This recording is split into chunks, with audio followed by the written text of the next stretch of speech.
There was pin-drop silence in the private room. At a loss for words, everyone was aghast at what had happened. No one expected the twist of events. Just a minute ago, Nigel was their hero, flaunting his strength and skills, but now he was lying helplessly on the ground like a dead dog. How could this bald guy be so powerful? How dare you hurt me? Do you know who I am? I'm Nigel Lynn Dash, shut the hell up. With a crack, the bald man stepped on Nigel's leg and broke it. Nigel wailed in pain, with cold sweat appearing on his forehead. If you've got the nerve, tell me your names. Nigel gritted his teeth, his eyes flashing with rage. Listen up. My name is Brent Garcia, and this is my brother, Wade Garcia. The bald man in green announced loudly. Brent Garcia, Wade Garcia? Could it be, are you guys the four scoundrels? Nigel's pupils shrank in fear. The four scoundrels. Everyone was shocked at the revelation. The Four Scoundrels was a notorious group of merciless and vicious outlaws that terrorized the southern province. These ruffians were infamous for their ruthlessness, and they would stop at nothing to achieve their goals. Wherever they went, destruction and calamity followed. Countless elites in the southern province were terrified of the Four Scoundrels, living in constant fear and anxiety. After learning the identities of the two men, all the girls panicked. This is bad.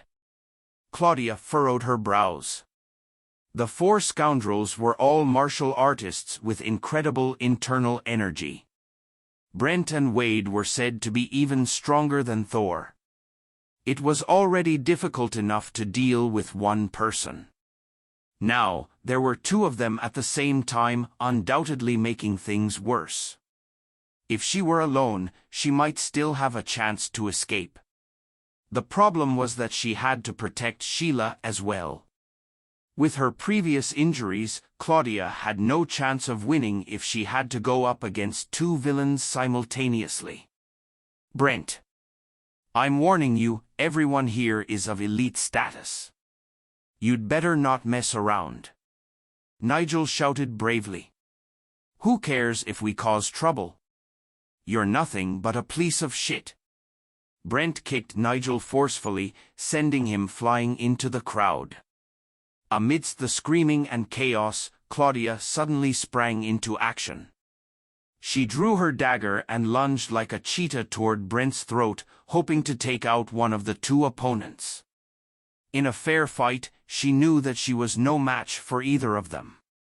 By taking out one person, her chances of winning would significantly increase. Although it was a good plan, Brent was no fool. As the dagger came at him, he quickly dodged aside and slammed his shoulder into Claudia's chest. She grunted and staggered back, but before she could regain her footing, Brent punched her again with tremendous force. Desperately, Claudia lifted her arm to block the blow. There was a loud thud as Claudia was thrown back once more. Her arm hanging limply, she spat out a mouthful of blood. Her internal injuries had opened up again. Ms. Doyle, if you were at full strength, you might be able to put up a fight with me for a few rounds. In this state, however, I suggest you surrender, Brent sneered at her. Claudia's face darkened, and she rushed at Nim again with her dagger. After they exchanged blows for a few rounds, Claudia was punched heavily in the stomach. She fell to the ground, unable to stand on her feet. It's over, it's all over. Even Mr. Lincoln and Ms. Doyle were defeated. Who else can stop them? What should we do? I don't want to die. Seeing Claudia defeated, the girls were on the verge of tears. Their last glimmer of hope was now gone. Wade, take Ms. Murray away. I want to have some fun with the beautiful ladies here first, Brent said with a wicked grin. Listen up. All of you. If you don't want to die, take off your clothes. Otherwise, you'll have to bear the consequences of inciting my anger. As soon as he spoke, all the girls turned pale with fear. Were they going to be violated by this pervert? Ms. Murray, come with me.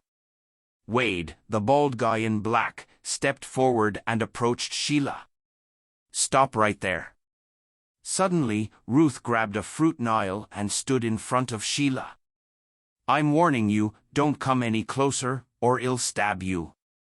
Get lost. Without saying another word, Wade swung his hand toward Ruth.